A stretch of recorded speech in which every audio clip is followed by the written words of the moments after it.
بسم اللہ الرحمن الرحیم۔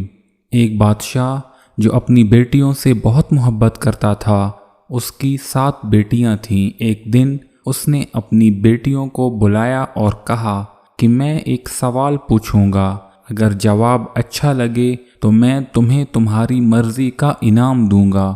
پھر بادشاہ نے سوال پوچھا، بتاؤ تم کس کا دیا کھاتی ہو، کس کا دیا پیتی ہو اور کس کا دیا پہنتی ہو؟ 7 میں سے 6 بیٹیوں نے کہا کہ ابا جان، ہم آپ کا دیا کھاتی ہیں اور آپ کا دیا پہنتی ہیں، اور آپ کی وجہ سے ہماری یہ شان و شوکت ہے۔ جب بادشاہ نے یہ باتیں سنی تو بہت خوش ہوا اور ان بیٹیوں کو ان کی مرضی کے مطابق انعام دے دیا۔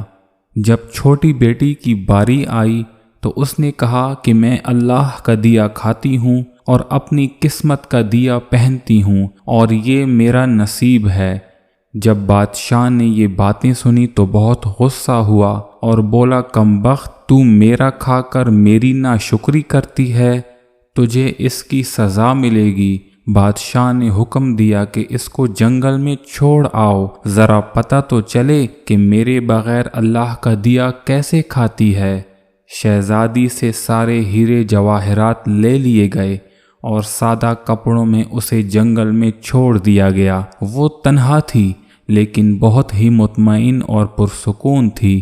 وہ یہی کہہ رہی تھی کہ میرے نصیب میں جو لکھا ہے مجھے وہی ملے گا۔ شہزادی جنگل میں دیکھ رہی تھی، چاروں طرف درخت ہی درخت تھے۔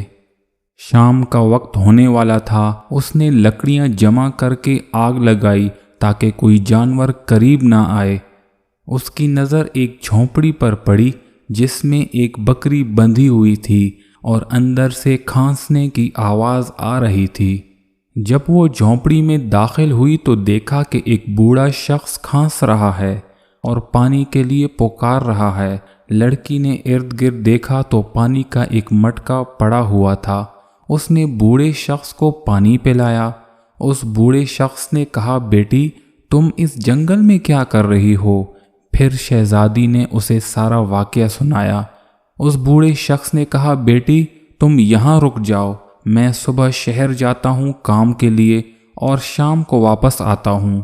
جھونپڑی میں کھانے کا سامان پڑا ہے اور ساتھ ہی دریا ہے جہاں سے پانی بھر لانا۔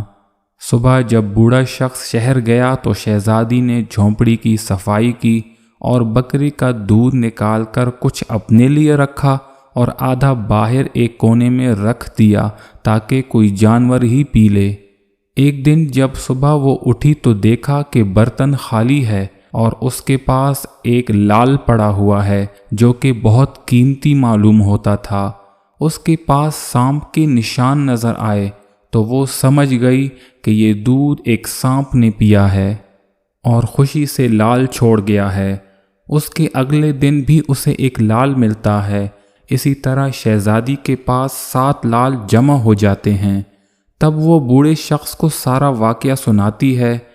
وہ بوڑھے شخص کو 3 لال دیتی ہے اور کہتی ہے کہ صبح اپنے ساتھ محل بنانے والے مزدور بھی لے آنا، اور باقی 4 لال وہ اپنے گلے میں ڈال دیتی ہے۔ کچھ مہینوں میں اس کا محل تیار ہو جاتا ہے جس میں سب نعمتیں موجود ہوتی ہیں۔ وہ جنگل میں فیکٹری لگاتی ہے جس میں غریب لوگ کام کرتے ہیں۔ دیکھتے ہی دیکھتے جنگل ایک شہر کی طرح بن جاتا ہے اور بہت مشہور ہو جاتا ہے۔ جب بادشاہ کو خبر ملتی ہے تو اسے بھی اشتیاق ہوتا ہے کہ ذرا جا کر تو دیکھوں کہ یہ کس ملک کی شہزادی ہے۔ اس نے اپنے سپاہیوں کے ہاتھ پیغام بھیجا تو شہزادی نے کہا، میری ایک شرط ہے کہ بادشاہ اپنی سب بیٹیوں کو بھی ساتھ لائے۔ بادشاہ ایک دن اپنی بیٹیوں کے ہمراہ روانہ ہوا۔ وہ شہزادی کے محل اور اس کے انداز سے بہت متاثر ہوا۔ شہزادی نے نقاب کیا ہوا تھا، اس لیے بادشاہ اسے پہچان نہ سکا، لیکن اس کی شان و شوکت پہ بہت حیران تھا۔ آخر میں بادشاہ کہتا ہے کہ میں اپنی بیٹیوں کے ساتھ حاضر ہوا ہوں، تو آپ پردہ کیوں کر رہی ہیں؟